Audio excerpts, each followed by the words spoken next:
अंतरवाली सराठीमध्ये बच्चू कडू आणि जरांगींमध्ये सगळे सोयरे शब्दाबाबत चर्चा। सरकारच्या शपथपत्रामध्ये जरांगींनी बदल सुचवले। जरांगींनी सुचवलेले बदल बच्चू कडू सरकारला देणार। जरांगींच्या मागण्यांबाबत मुख्यमंत्र्यांसोबत चर्चा करणार। तोडगा न निघाल्यास 20 जानेवारीनंतर मीही आंदोलन होणार, बच्चू कडूंचा इशारा। मंडल आयोग रद्द करा। 20 तारखेआधी सगळे सोयरेबाबत कायदा करा। नोंदी मिळालेल्यांच्या रक्तातील सगळे सोयऱ्यांना प्रमाणपत्र द्या, मनोज जरांगींची मागणी। मंडल आयोग कुणी रद्द करू शकत नाही। सरकारनं जरांगींच्या दबावामध्ये निर्णय घेतल्यास आम्हीही रस्त्यावर उतरणार, ओबीसी नेते बबनराव तायवाडेंचा इशारा। जरांगींच्या मुंबईतल्या आंदोलनाविरोधात सदावर्ते हायकोर्टात। जरांगे सरकारला वेठीस धरत आहेत, जरांगींवर फौजदारी कारवाईचे आदेश द्या, सदावर्तेंची याचिकेतून मागणी। मराठा समाजाच्या सर्वेक्षणासाठी पुणे मनपाची टीम सज्ज। सर्वेक्षणासाठी 1000 कर्मचाऱ्यांची नियुक्ती।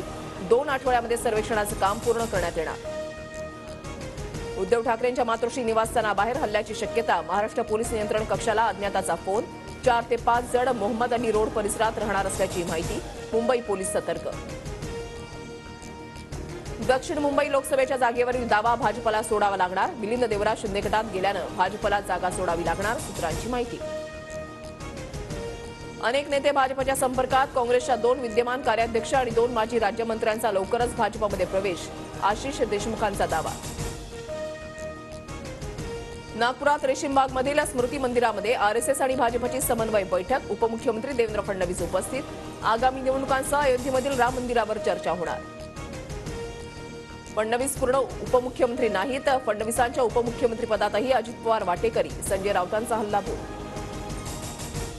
राज ठाकरे अप्पासाहेब धर्माधिकारींच्या भेटीनंतर राज ठाकरे अलिबागमध्ये मनसेच्या जमीन परिषदेला हजेरी लावणार।